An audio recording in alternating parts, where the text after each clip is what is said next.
on peut considérer qu'il donne maintenant tout ce qui lui reste comme force, comme énergie pour assurer ce train soutenu, éviter d'autres démarrages et préparer probablement l'attaque de Richard Virenque.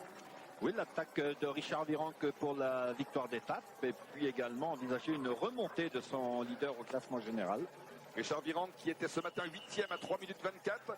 Rappelons bien sûr que la situation que vous avez vue tout à l'heure au sommet du col des Aravis ne s'est pas du tout détériorée pour Armand de las Cuevas. Armand de las Cuevas dans le peloton, entouré toujours en tête du peloton de ses équipiers de la formation Banesto, notamment Jiménez et Pena.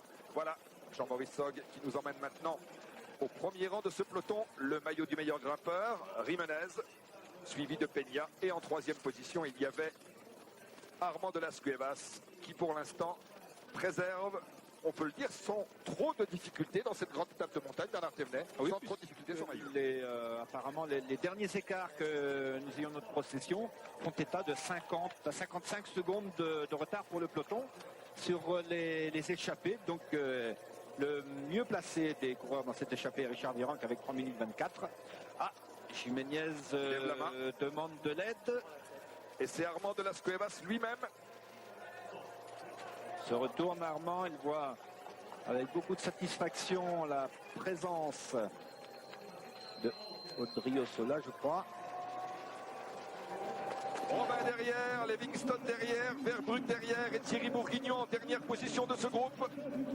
Voilà Christophe Moreau qui est en train, et comment ne pas le comprendre,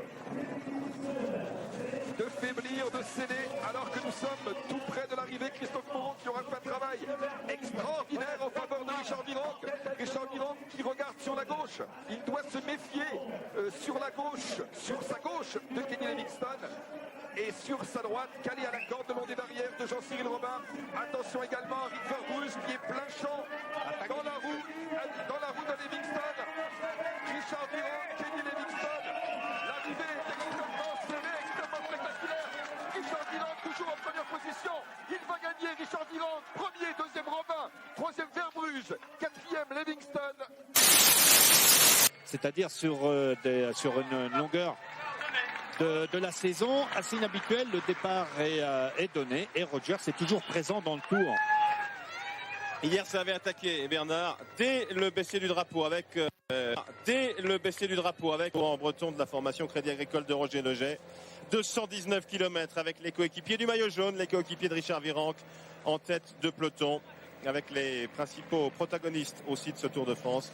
Nicolas Vaugondi, l'ancien champion de France qu'on vient d'apercevoir, Bannon Cook, comme vous le disiez tout à l'heure, Thomas Vauclair qu'on a aperçu à droite, Olivier de nouvelle attaque justement de Patrice Salgan et Richard Virenque qui va aller faire les points. Il en a pris 78, il en a 78 hier en cours de sa chevauchée. Il sait qu'il doit aller marquer des points et justement c'est lui, Richard Virenque, qui passe en tête au sommet de la côte de Megève.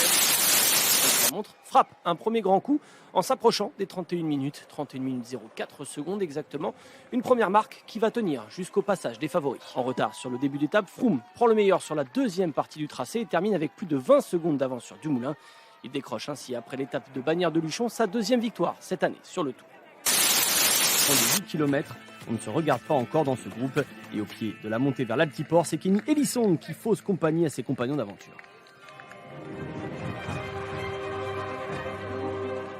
Mais le plus fort dans ce groupe, c'est le jeune Allemand Kemna qui rejoint De la Cruz et Elissonde avant de les déposer et de s'envoler vers la victoire d'étape. Well done to the 23-year-old rider from Bora Hansgrohe. It is victory for Leonard Kamna as he wins here on Megève.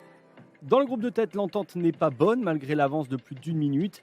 Thibaut Pinot, lui, peut compter sur l'aide de ses compatriotes, Alaphilippe ou encore Warren Barguil qui roule pour revenir.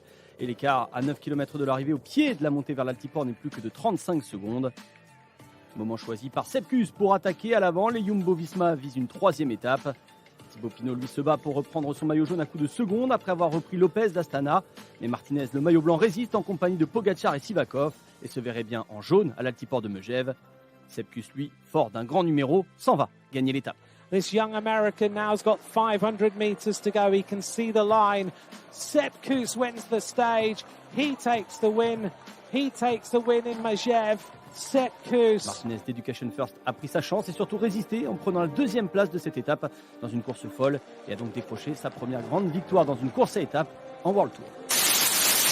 L'Espagnol qui va passer en tête de la montée de Megève, mais attention, il reste 2 km pour atteindre l'Altiport où Sepp Kuss s'était imposé sur le Dauphiné 2020. Légèrement